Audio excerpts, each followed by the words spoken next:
I'm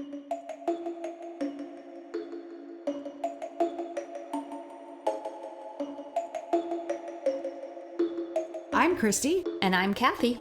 And this is The Psychic and the Skeptic.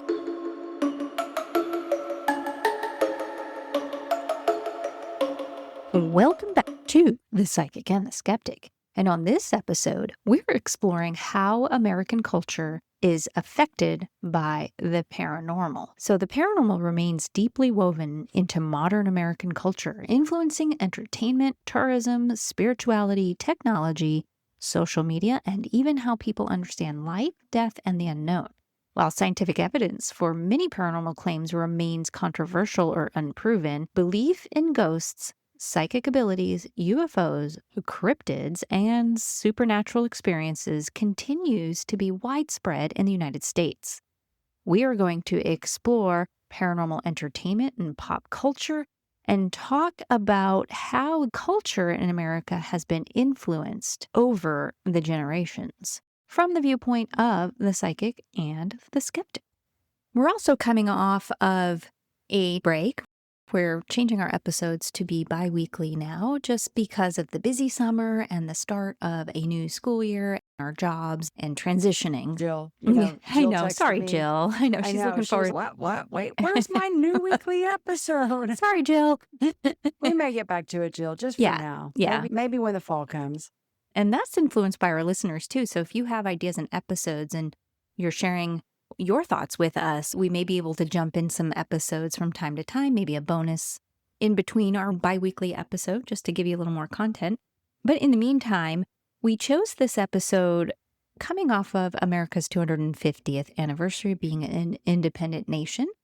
And our last episode featured the American Revolution and what started it all, and American Revolutionary ghosts. So that kind of got us talking about how the paranormal has influenced our culture in America. We do have a culture here, despite what some people want to say about America, even though we're the melting pot of the world, where we've got lots of cultures that have all come together to make the American culture.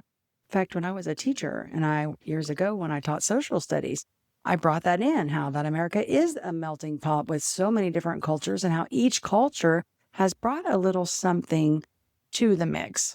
And forming the American culture, right? Absolutely. So this podcast revolves around all things paranormal. So how can we have a 250th anniversary episode without talking about American culture? So we're continuing our month of July, or anniversary month, with topics about paranormal culture. Speaking of 4th of July, what did you do, Kathy? I can tell you, my family and we got together and we grilled out hamburgers, hot dogs. We went swimming. And then when the evening started to come, we shot off some fireworks. So it was a relaxing time. And I enjoyed the one extra day off from work.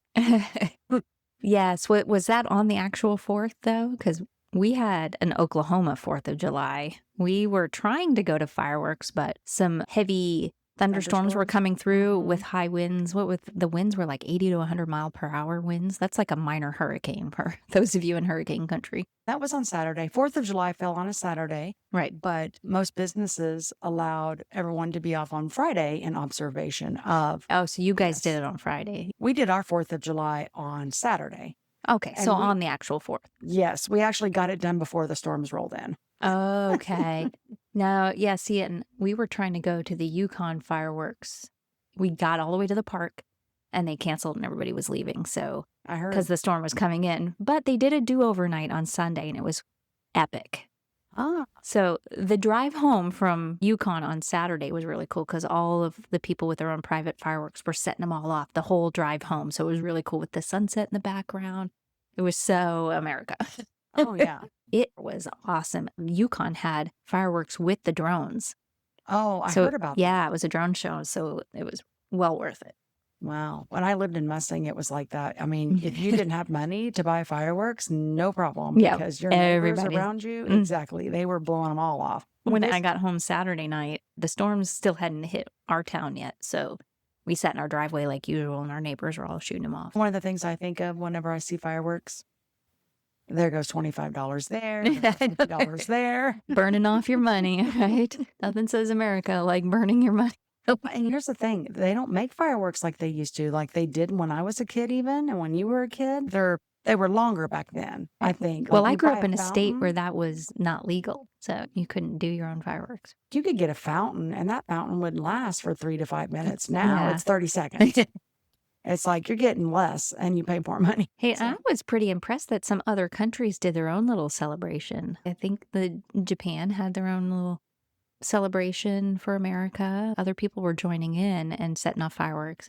Really? Paris did something at the Eiffel Tower. They were our very first ally. They fought with us in the revolution for our independence. So they were celebrating for us? Yes, they were celebrating with us. Wow. We love America too. They're friends of ours. Let's have a celebration. Good for Oh, America. that's totally So cool. that gave me all the warm fuzzies. I was like, that's awesome. I really like that. I didn't know that. Yeah, that meant a lot. When we're speaking about the paranormal, I think one of the big things with paranormal and culture is television. You've got Mhm. these shows. Oh, yeah, pop culture. Yes. And I would say when I started first ghost hunting, doing paranormal research around 1999, 2000, you didn't have a lot of these little TV shows that were around that were showing ghost hunting. That just wasn't the thing. Yeah, reality TV was still in an infancy stage at that point, right? Correct. So nobody Yes. had thought about live ghost hunts or even the recorded scripted ones that are Yeah. out there.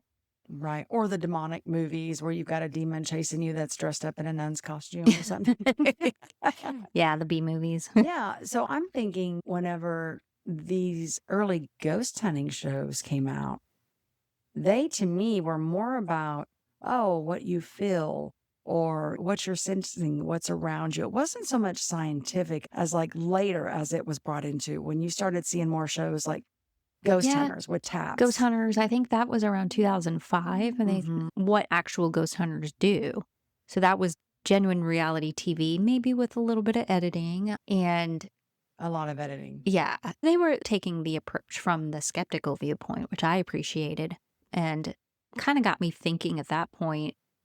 Well, that's the thing. I knew people independently do their own ghost huntings, but to form a team and have members was something new, a newer concept to me as somebody interested in the paranormal. But it certainly influenced me and made me realize maybe I can get more involved and join a team and look for one in my area. And that's what got me started. So I can see how pop culture and television can influence all the paranormal groups that exist now as a result. Yeah. And instead of just the touchy feely, oh, I think I see dead people sort of thing, you started to see a couple of the more famous groups, like I mentioned earlier, like TAPS, bringing in things for EVP, electronic voice phenomenon, and spirit boxes, and the EMF detectors, and the infrared, like the thermal imaging cameras. You started to see more of this, and that intrigued me, I will say. Now, listen, I was already filming my Yeah. own movie documentaries before they came out. Let me just say, FYI. Now, they're not nearly YouTube as was a good. thing then, or Right. maybe.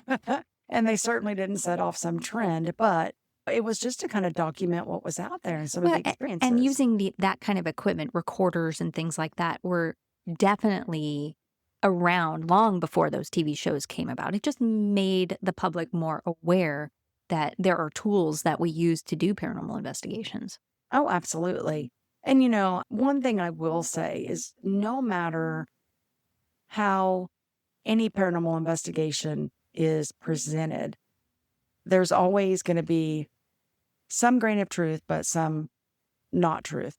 For example, when we filmed with TAPS in their season 8, this was like, I don't know, 2005, 2006. We took them to the Stone Lion Inn and we investigated with them, and we were on set for 2 days, around 12, 14-hour days. It was very long.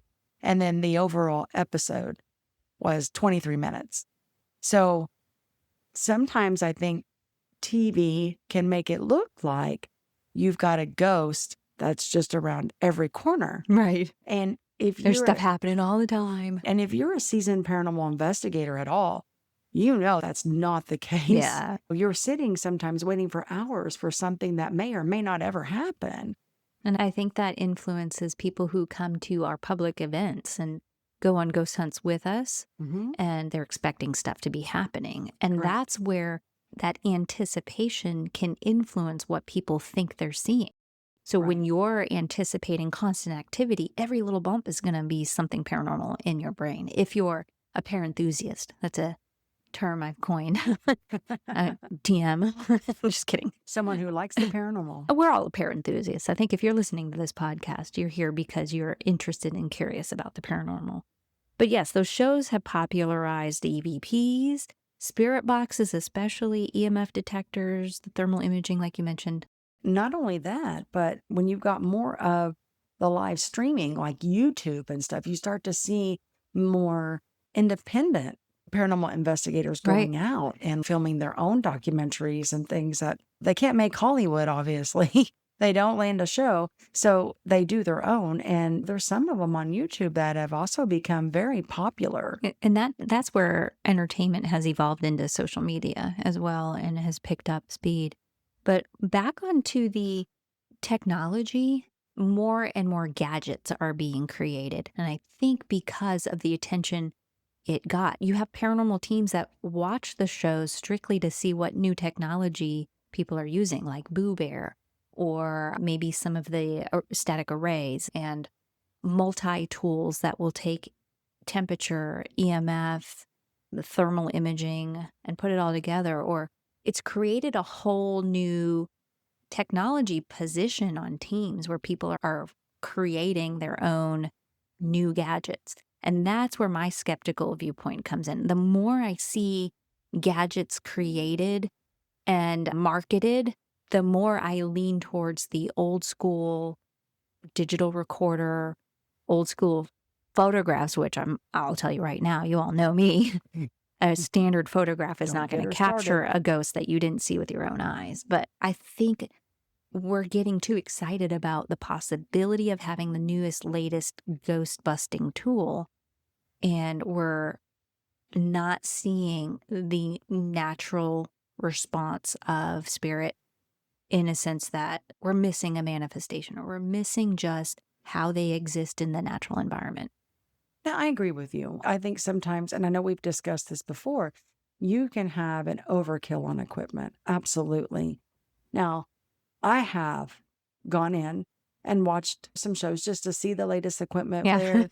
I have gone to ghoststop.com, which that's a great site, by the way, if you're looking for paranormal equipment. The owner used to be on my former team in Florida, so it's kind of nice to have a paranormal networking, like Yeah. people you know that are in the field. If you've been around long enough, you're going to bump into somebody you've worked with or has worked with somebody you know in the past. Yeah. And they are great over there in the fact that very helpful. And I have ordered some equipment. Maybe we should bring them on for an interview. Just Yeah, maybe. how Yeah. that all comes about. But Yeah. with that being said, I feel like sometimes when I go to watch those shows, yeah, I may look, but I know there's another part of me that it kind of irritates me when I see them misusing equipment Or misunderstanding.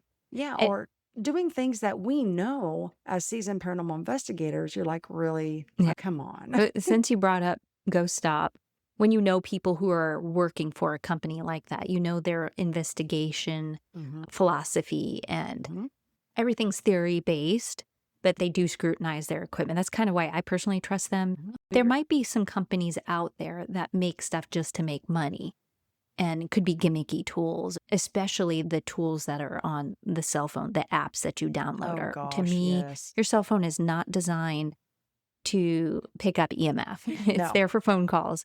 So a lot of that is for entertainment purposes. Not designed to be a spirit box. But if you're buying your own equipment, get to know the people who at the company, ask questions, send emails, have them explain it to you. What's the theory behind how this works? The more we work together, the better our findings are going to be. And the collaboration, if we want to make this a serious science, we want to make sure that we're doing it the right way and doing it together. Yeah, and we've also done, not just with sci-fi, but we've also done national filming with A&E, Animal Planet. Do you remember those times, Kathy? Yeah. I did A&E, but I wasn't there for Animal Planet. Okay, it was Yeah. Animal Planet that you weren't there. Okay, that's Right. right. But anyway, have you noticed that it seemed like right about the time when you started having these shows come Mhm. out, you started to have this influx of these increased numbers in Of investigation paranormal groups. requests, yes. Yes. Yeah, we were busy every weekend or every other weekend, and same as my Florida team, we were busy all the time with But even calls. groups, Yeah. though, these little groups that would pop up, Mhm. and maybe they'd be around for 6, 8 months, a year, 2 years max, and then it's no longer around. And the Because they shows, realized how much time and effort goes into oh gosh, investigating. yes. Yeah. I don't think anybody really realizes. And not every investigation is going to result in paranormal activity. Oh, no. If it happened all the time, there'd be no doubt. That's my viewpoint, my skeptical mantra. It's like, it Mhm. should be something that's rare. Oh, Again, yeah, we wouldn't have doubt if it happened all the time all around us. absolutely. And you notice, like, when the TV shows started to dissipate, Yeah. that you started having less and less people interested in the paranormal. You don't see Mhm. as many maybe requests, or you don't see as many groups that's out there. It's just kind of died down. Yeah, the TV shows are still out there. They are, but not like they I think were. right around COVID because people couldn't go anywhere. Correct. So the TV shows started dwindling. They didn't have as many investigations, and culture shifted at that point. Maybe other things like just social media and TikTok exploded. So people are getting their entertainment from other places rather than cable television. I remember when COVID hit and Josh Gates with Expedition Unknown. I was so upset and disappointed. We love because- Josh. Oh, I know. I love that show, but he was stuck inside. Yeah, he's at doing talking to a an weird evening black TV face show. mask. Mhm. Yeah, and it's, no, when are you going to go back and do your show again? I don't want to see Yeah. previous clips. I don't want to hear some joke Right. how to make a big string. Get Yep. back out in the field. Human beings have a short attention span, so once that stops, then they started their attention on other things, and maybe they haven't returned to paranormal enthusiasm since then. I think it's always going to be around, even before the spiritualistic movement in the mid to late 1800s. It's always been there. It's always been around. Of course. Yeah. It's just how people bring it about and utilize it is what's changed. And what's hot in our culture today, so television and entertainment in recent years and modern decades, Right. that's where people go to for their entertainment. So it makes sense that the paranormal would evolve in a way from the past to television and entertainment. With as much as you've got the AI, the use of AI now, and then the CG and the graphic, just everything. Oh, right. Yeah. Think about how much spookier and scarier they can make those films, like The Conjuring. My cousin, he's like a demonologist, but he's a real minister. And anyway, he's like, Chris, you got to watch The Conjuring with me. I'm like, no, I don't do demons. I just don't. He's, oh, it's not that bad. I'm like, listen, I ain't doing it. Finally, it was here about a year ago. I watched it and I'm like, this is not as bad as I thought it was. But it's just, I would say when Hollywood brought some of these movies to life, like The Conjuring, Ghostbusters, and Paranormal Activity. Do you remember that, Paranormal Activity? I remember that too.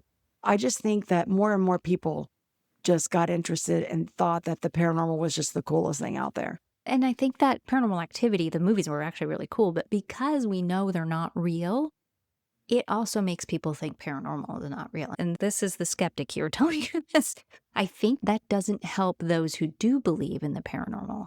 Since we don't really have solid, legit proof, and I don't know if that we ever will, it will always remain a theory. Yeah, and I think all these television shows and so forth, I think it actually put false information out there about what an actual haunting looks like. Right, exactly. What paranormal activity looks like, right? So with that said, I think that television has shaped the paranormal as much as what it's been shaped with folklore in the past. Yeah, everything falls into folklore and entertainment when you don't have proof that it's real or scientific. And speaking of which, I am working on the ghost of the Appalachians, by the way, Mm-hmm. because we were talking about folklore. Right. I can't wait. Lots of folklore with that. Yes, I can't wait for that episode to I kick think in. that's where everything defaults to when you don't really have all the answers.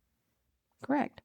So it's clear entertainment has influenced ghost hunting in general as far as modern ghost hunting goes. So it's not just private ghost stories now. Paranormal investigation is now a widespread hobby and community, as we mentioned, in collaborating with other teams. And sometimes there's teams that compete with one another for supposed haunted locations and claiming their own turf. That can be issues and animosity between different groups that are out there. But I've seen a lot of that yeah, throughout the years of yeah. doing that. Yeah. But thousands of Americans call themselves a paranormal investigator.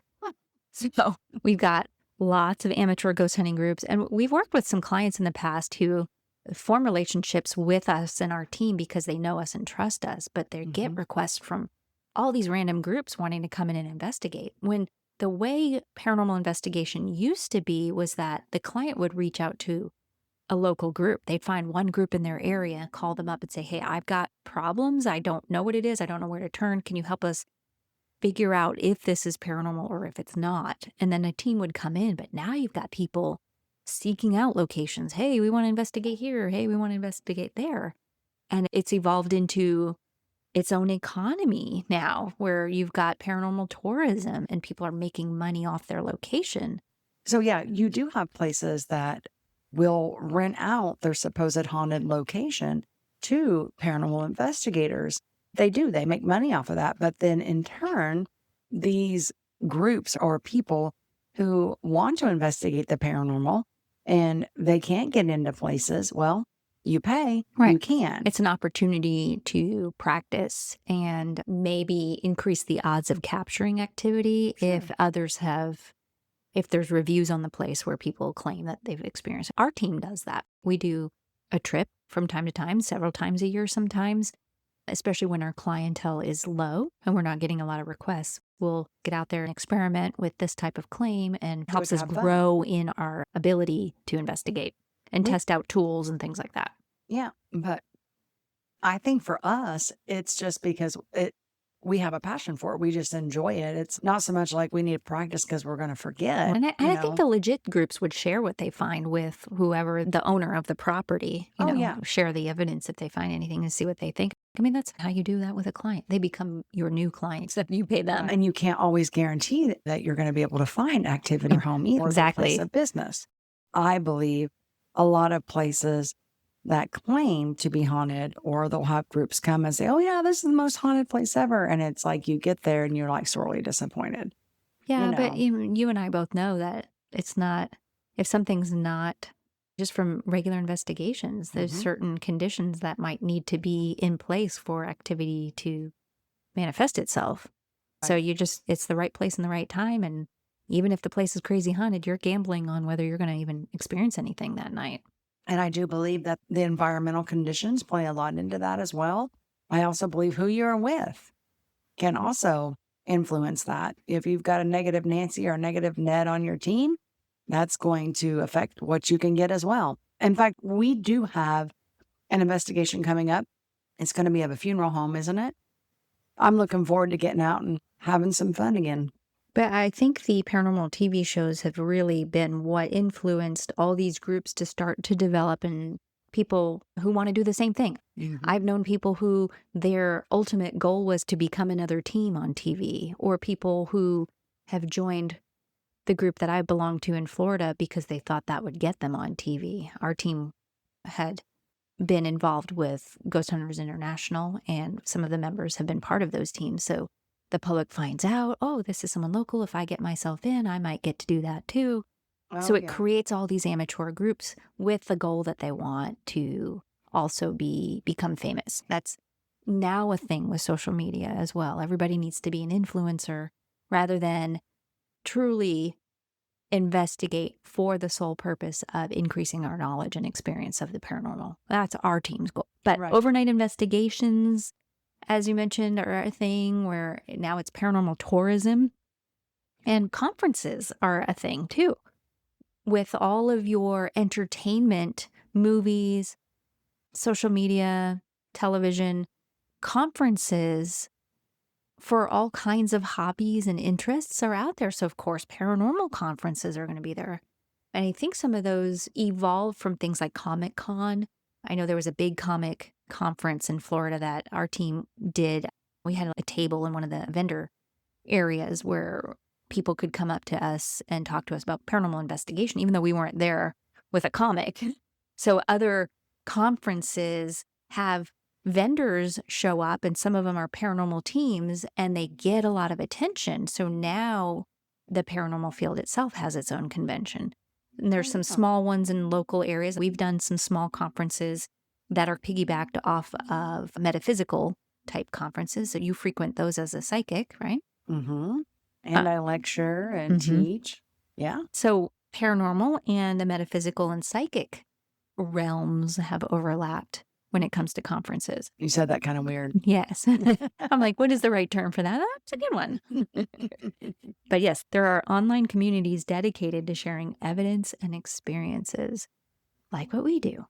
The only thing I can say is with some of those online social media platforms, or even anything in general, when something is falsely put out there, I think it just negatively impacts those who don't know anything about the paranormal just because they believe stuff that's not true. And they get misinformed. And yes. Ghost stories have become powerful economic tools for many American towns and historic sites. There are small towns that don't generate any kind of revenue except they happen to have a real historic location that seems to have paranormal activity. So that can draw in a whole lot of people. Just like with UFOs and the small town of Roswell, that probably never would have been a tourist hotspot if it had not been for the story of the UFO abductions. This can be good for some small towns. Some cities are famous for ghost tours that they provide in the town. So like Savannah, Georgia, even though that town isn't a small town, but there are ghost tours that will take you around and just show you the different buildings and hotspots. You can say that about New Orleans as well. Even some small towns in Florida that had their own local legends, they would have these walking tours. Or Salem, Massachusetts has a big one for haunted tours. I heard somebody the other day, I think it was when I was at the last Spirit Fair, they were talking about the Winchester Mansion. And I don't know, my thoughts mystery when house. I researched that is maybe it's not really haunted like what people are saying. There's too many little doors and windows and things where noises can be funky. But this lady just went on and on about all their experiences there. And I was like, okay, I'm going to take that with a grain of salt, but okay. That leads into the fact that there's lots of haunted hotels out there. The Stanley Hotel, famous for The Shining.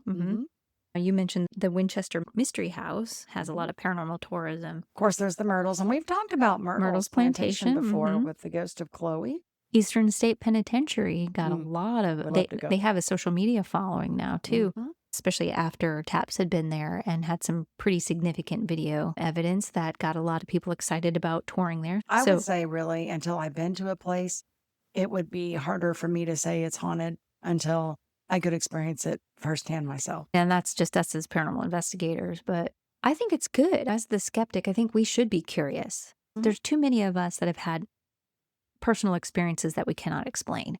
Right. So that's where my open skepticism comes from. But I think if more and more people go to these locations, it increases the chances that somebody's going to witness and experience something. Problem is when everybody thinks every bump in the night is a ghost, and now the place is super haunted. But hey, if it helps a local community and people are getting out and they're not at home scrolling through social media and enjoying themselves, I'm all for it. The internet has also changed the paranormal in a sense that there's so much crap that gets put out there. People are misled to believe. And now AI, who knows? Like you can't believe anything anymore. Like we mentioned earlier. Yep. All the videos, all the photographs, everything can be manipulated. Right. The more you see and practice with breaking down what you're looking at, analyzing these photos and videos with a skeptical viewpoint, you start to see patterns in the fake. As long as AI keeps improving, that's going to be harder and harder to detect false photos and videos. But after a while, you start to recognize when something's pareidolia or pixelated or it's just dust over and over again. But not everybody has the skeptical mindset. They want to believe so badly that anything thrown in front of them is going to be believable. I think I've just gotten to where I don't believe anything else that's on social media, on the internet. I just don't. Unless I collected the evidence myself, I don't See, really you've been think I hanging can around believe with it. me too much now because it's like somebody can send me a legit paranormal photo, but because I wasn't there to see what they experienced at the time they took that photo and to rule out everything else that was going on, I can't say for sure that there wasn't something else that could have influenced the photograph. I don't know if there was something nearby. We're not there in the aftermath of capturing that photo to try to debunk the photo and try to recreate it. If you want to see if it can be explained, that's something I can do, but it's really hard to believe anything that's submitted without us collecting it ourselves. And then that kind of has left us to where we are now in a podcast, educating the public on where our thoughts are coming from and how we debunk these things, and hoping that other people can have that skeptical, open mind, in a sense, to scrutinize what they capture and really try to dig in deep and rule out any logical explanation. One thing I think more and more people have also gotten comfortable with is more of their spiritualistic beliefs. I believe at one point it was strictly you're either Christian or you're not. But then, from what you were used to, what you grew up with. But someone can say that they're spiritualistic, and it's like that can be broken down into several different things. Yeah. I think it could go both ways. I think people can become more spiritual because of paranormal culture, but also the culture can push people away. Yeah. And the more skeptical they become, the more detached they might become to their spiritual beliefs. Just even in the 26 years that I've been doing this, I have seen more people expand upon beliefs such as Reiki, energy healing. There's the sound bowls. There's like using crystals and rocks and astrology. I think that the paranormal's opened people's mind to the fact that there's possibly things that our five senses can't detect that are out there. Correct. So it makes people open to that, and they want to test things out and they want to see for sure. People want to know. So I think it's created more openness to the spiritual. And in some sense, I think it might help people either become more solidified in their religious beliefs or help people to explore what they do believe and don't believe. And that's a good thing too. I think all of this is good as long as people are responsible with what they learn. I think we all have that natural curiosity within us. And so I think however a person feels is the best way for them to satisfy that curiosity of the unknown or what's on the other side, whatever you want to call it, whatever works for them. And I also believe that's why there's so many people that have accepted different religions, whether it's Hinduism or the Christian faith or Islamic or whatever it may be. Monotheism and atheism. I mean, yeah. So skeptics tend to be a little bit more atheistic, or there are some Christian faiths that don't believe the paranormal as well. I mean, this could be a whole other episode on this topic. But I think just keeping it to the theme of this podcast, it's the influence that, again, the entertainment, at least for modern day cultural influence, the entertainment industry has influenced people according to their beliefs when it comes to spirituality. So having entertainment bringing people into the paranormal field, and now they've had more time to explore the paranormal, I think, for me personally, for a while there, I felt that I believed in the paranormal more. The more I investigated, the less I believed that ghosts exist. It got that way for a long while. And then you have an experience that you can't explain, and it brings it all back again. You're like, oh, I have so many questions now. Or you just work with someone like me and you're like, you're a little no way. No, I'm just kidding. But I think that's true. So it all starts from that cultural influence that gets people curious, and they get out there and investigate more. And some become more of a believer, and some become less of a believer. And you know what? Also expands to different things like UFOs. And the paranormal isn't just ghosts. Right? Oh, I know. And I think that's something that maybe some people have a misconception about, is that the paranormal is just all about ghosts. And no, it's absolutely not. So if you think about it, UFO, that's paranormal, and it's a UFO stands for unidentified flying object. And it's not normal, right? It's definitely not normal. But I think when you have your conspiracy theorists who are like, oh, the government's covering up this or that. And who knows, maybe the government is, right? But just a really creative way to try to scam everyone. And Roswell, and like, why? What would be the purpose? Yeah, but now you've got the big UFO conferences, and things like Oh, that. yeah. Everything influences and it just snowballs. Oh, yeah. But People are but even thinking that. still, pop culture and the internet, I think it's where some of these paranormal phenomenon are born from. So the Slenderman episode, if we hadn't had the internet, we wouldn't have Slenderman. That's true. So it's really expanded people's experience of what is paranormal.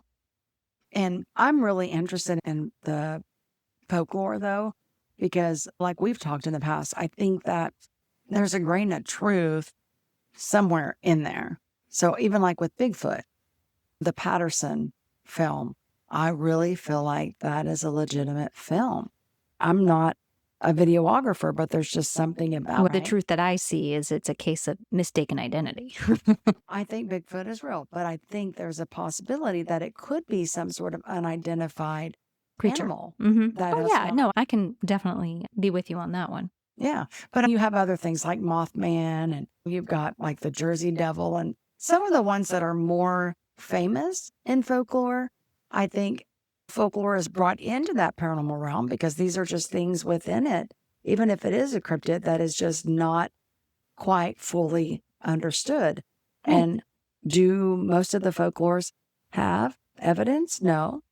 And I would say that the folklore is the entertainment before we had television and the internet. That's You true. had stories, you had campfire stories. The theme here is American pop culture and influence from the paranormal. So before you had television and media, there were stories and folklore and legends. And we've had several episodes on legends, Native American legends and stories, cautionary tales. That's all part of our culture and how that's influenced how we live as Americans, especially in Appalachian. Oh, yeah. Yeah. I'm excited about that one. And still Bigfoot. We still got to do Bigfoot. And speaking of Bigfoot and then television and media, do you remember in the 1980s when that The goofy video? movie came out called Harry and the Hendersons? Oh, yeah. I don't know if I ever even really watched that.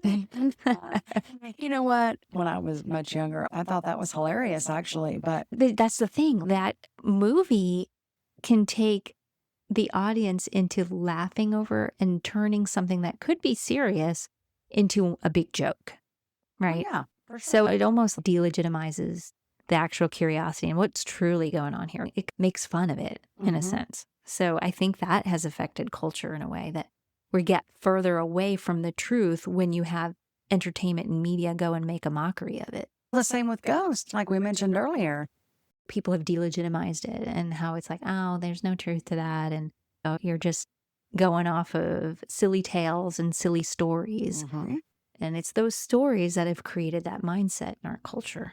Right. So, of course, you're always going to have your skeptic side and your believer side, no matter anything that's paranormal.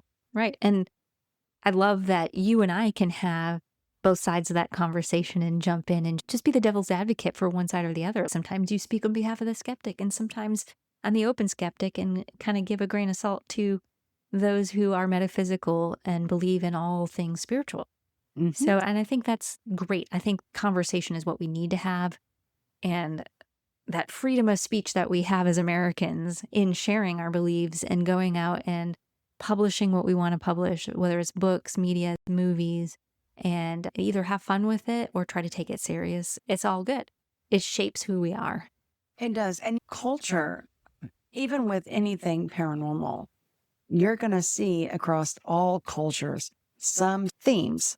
And we've talked before, like in America, we may have Bigfoot, but then in Australia, you have the Yowie, I think, if I'm not mistaken. And some places you have the the Yeti in Asian culture. Yes. Yeah. And there is common themes when it comes to the paranormal across any culture. And we get exposure to all of that because we are that melting pot here in America. So I think it's more fun for us to get to see all of it versus being in your own little part of the world where you've only been exposed to one type of legend or story and you're not aware of all that others believe in other parts of the world.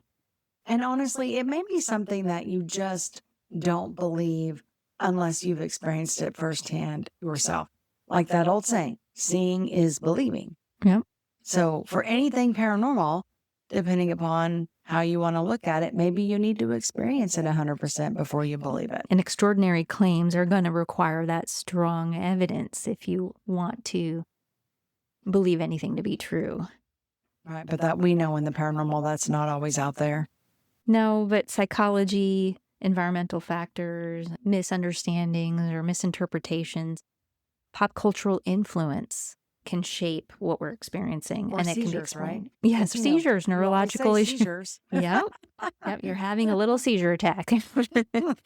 But yeah, it's an ongoing debate. It is. It's part of the appeal of the paranormal is we love a good mystery, right? That's part of our culture too.